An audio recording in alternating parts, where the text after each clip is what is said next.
Lord. நன்றி கர்த்தாவே. இப்பொழுது ஆண்டவரே, we are going to uplift your holy name ஆண்டவரே. எங்களை அழகாய் ஆண்டவரே இந்த ஜனவரி மாதம் முழுவதும் ஏசப்பா நடத்தி கொண்டு வந்ததுக்காக நன்றி. எந்த வாதைகளும் அணுகாதபடி காத்து கொண்டு வந்தீரே. நன்றி நன்றி நன்றி அப்பா. ஓ ஜீசஸ், thank you Lord. நன்றியால் துதி பாடு நம் இயேசுவை நாவாலே என்றும் பாடு. நன்றியால் துதி பாடு நம் இயேசுவை உள்ளத்தால் என்றும் பாடு. நல்லவர் வல்லவர் போதுமானவர் வார்த்தையில் உண்மையுள்ளவர்.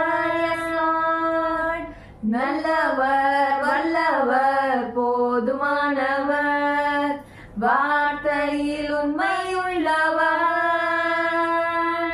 நன்றியால் துதி பாடு நம் இயேசுவை உள்ளத்தால் என்றும் பாடு.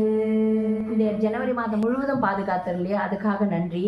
அட்வான்ஸா நம்ம என்ன பண்ண போறோம், தேவனுக்கு பிப்ரவரி மாதத்துக்காக இப்பவே தேவன் கிட்ட நம்ம சார்ந்து நன்றி சொல்லி இந்த பிப்ரவரி மாதத்தையும் நம்ம தேவனோட கூட சேர்ந்து அவர் கரம் பிடித்து அவரோட கூட இந்த மாதத்தை நம்ம துவங்க போறோம். ஆமீன். ஆண்டவர் அதுக்காக கொடுத்த ஒரு வார்த்தை என்னன்னாக்க, எரேமியா 29:11 நீங்கள் எதிர்பார்த்திருக்கும் முடிவை உங்களுக்கு கொடுக்கும்படிக்கு நான் உங்கள் பேரில் நினைத்திருக்கிற நினைவுகள் அறிவேன் என்று கர்த்தர் சொல்கிறார். அவைகள் தீமைக்கல்ல, சமாதானத்துக்கு ஏதுவான நினைவுகளே. ஆமீன். பிப்ரவரி மாதம் எப்படி இருக்குமோன்னு பயந்து கொண்டு இருக்கிற வேலையில ஆண்டவர் சொல்ற, நீங்க எதிர்பார்த்திருக்கிற அந்த முடிவுகள் எல்லாம் நான் உங்களுக்கு தருவேன். எப்படி கர்த்தர் பேர்ல நம்ம நம்பிக்கை வச்சிருக்கச்சு அவர் செய்யற ஒவ்வொரு காரியமும் நம்மளுக்கு எப்படி இருக்குமா, அவர் பேர்ல நம்ம நம்பிக்கை வச்சு அவர் அந்த விஷயங்கள் எல்லாத்தையும் அவருக்குள்ளாக அந்த விஷயங்களை நினைத்து அது நல்லபடியா நடக்கணும்னு நம்ம ஜெபிச்சு கொண்டு இருக்கச்சு அவர் கிருபையினால அது நன்மைக்கு எதுவாக சமாதானத்துக்கு எதுவாக இருக்கும். அவர் செய்யற காரியங்களில் எதுவும் தீமை இருக்காது, பயம் இருக்காது. ஸோ இந்த பிப்ரவரி மாதத்தையும் அவருக்குள்ளாக நன்றி சொல்லி துவங்க ஆண்டவர் சமூகத்தை நம்ம ஜெபிப்போம்.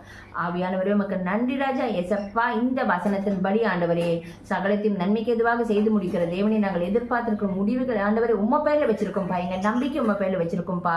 அந்த நினைவுகள் எல்லாம் நீர் அறிவிய தகப்பனே, நீர் எங்களுக்கு கொடுக்க போகிற ஆண்டவரே அந்த ஒவ்வொரு காரியத்துக்காகவும் நன்றி, செய்ய போகிற ஒவ்வொரு காரியத்துக்காகவும் நன்றி. அது சமாதானத்துக்கு ஏதுவாகும் ஆண்டவரே, அது உம்முடைய நாமம் மகிமைக்கு என்றும் ஆண்டவரே, தீமைக்கு இல்ல நன்மைக்கு எதுவாக இருக்க போறதுக்காக நன்றி. இயேசுவின் நாமத்தினால ஜெபிக்கிறோம் பிதாவே. ஆமீன். ஆமீன். God bless you.